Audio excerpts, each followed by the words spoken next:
So our fermented tea has been sitting for about 2 weeks. As you can see, the scobies on the top, and it has grown over the course of these 2 weeks. So we're getting ready to take the SCOBY out. And when you do that, you just want to reach in and grab him, and you're going to pull, I call him a he, everything in my house has names. So we're going to place this into a bowl, okay? So he's going to rest there while we finish the rest of the process. So then what you're going to do is you're going to take enough liquid out of your jar. You want to make sure that he's covered up and has plenty of moisture. So I'm just going to pull some of this out. Make sure he's nice and covered. And we're just going to let him rest. So what the next step is I'm going to take this entire jar and put it through a strainer. Not that you would have to, but my husband doesn't like all the floaty things in there, so we're going to go ahead and strain it now. So dumping it through the strainer, you can see that we've got lots of bubbles here. That's the fermentation process at work. And I'm just going to go ahead and dump that in there. Don't tell Mike.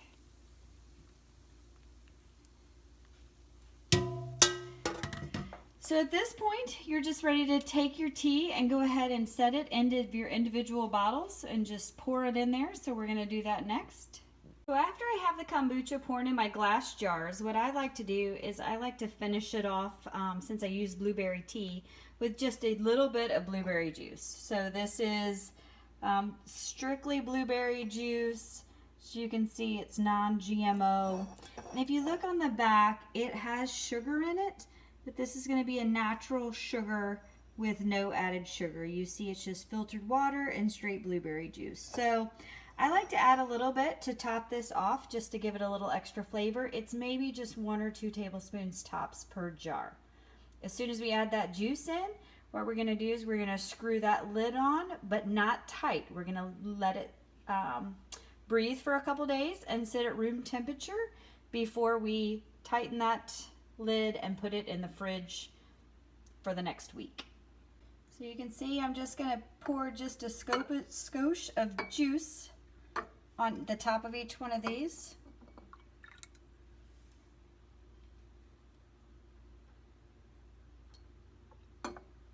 You can see it changed the color a little bit.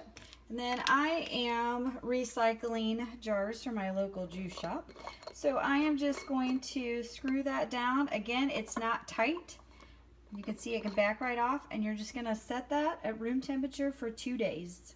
So once your jars are all bottled, you've added a little bit of juice if you want to, and then the lid is on but not tight and sitting at room temperature.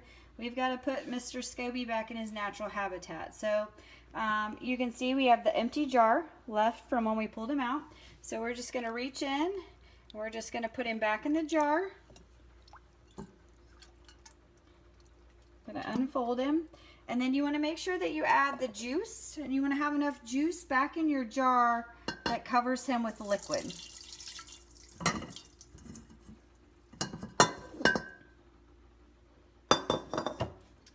So you can see he's covered with plenty of juice.